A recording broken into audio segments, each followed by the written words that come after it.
Hi guys, today we're reading Owl Moon.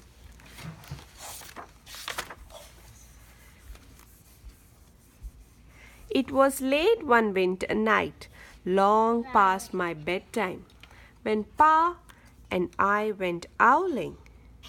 There was no wind, the trees stood still as giant statues, and the moon was so bright the sky seemed to shine. Somewhere behind us, a train whistle blew, long and low like a sad, sad song. I could hear it through the woolen cap Pa had pulled down over my ears. A farm dog answered the train, and then a second dog joined in. They sang out trains and dogs for a real long time, and when their voices faded away, it was as quiet as a dream. We walked on towards the wood, Pa and I.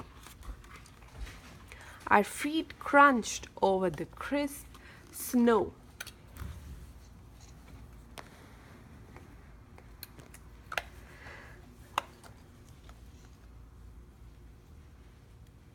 And little gray footprints followed us. Pa made a long shadow, but mine was short and round. I had to run after him every now and then to keep up, and my short round shadow bumped after me. But I never called out. If you go owling, you had to be quiet. That's what Pa always says. I have been waiting to go owling with Pa for a long, long time. We reached the line of the pine trees, black and pointy against the sky, and Pa held up his hand. I stopped right where I was and waited.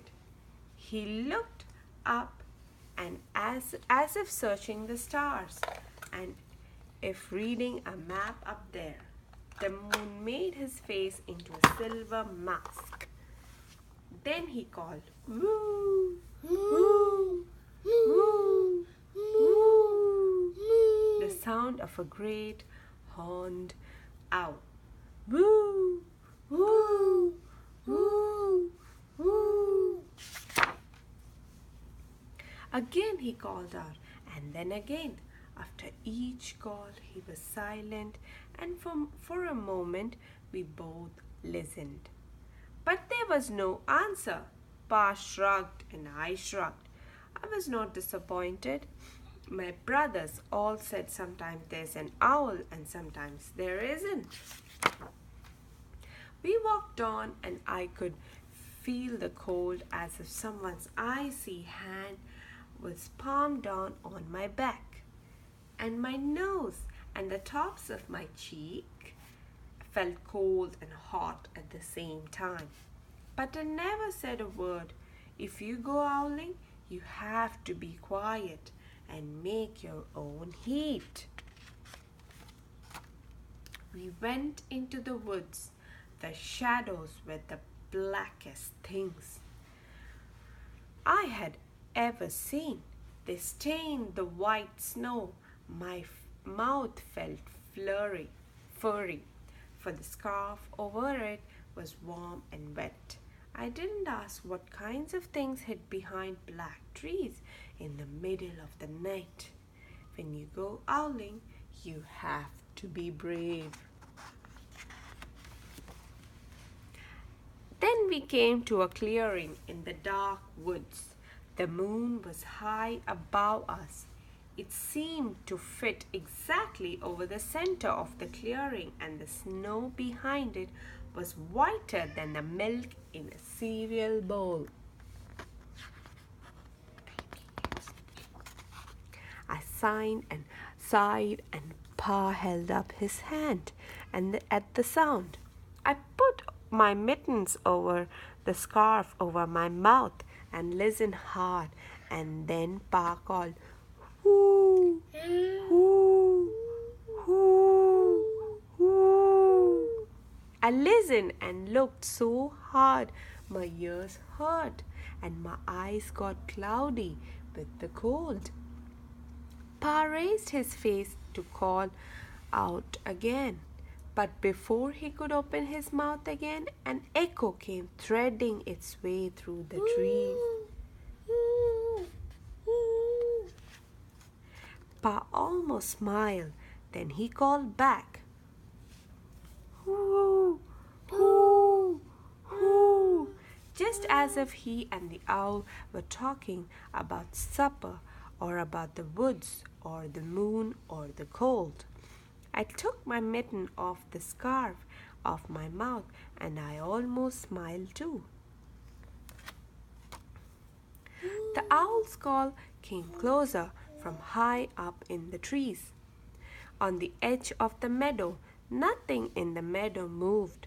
All of a sudden, an owl shadow, part of the big tree shadow, lifted off and flew right over us. We watched silently with heat in our mouths and heat all of those words we had not spoken. The shadow hooted again. See? Oh. Wala. Wala. Meron na. Ay, guwawal. Pa turned on his big flashlight and caught the owl just as it was landing on a branch. For 1 minute, 3 minutes, maybe 100 minutes, we stared at one another. Then the owl pumped its great wings and lifted off the branch like a shadow without sound.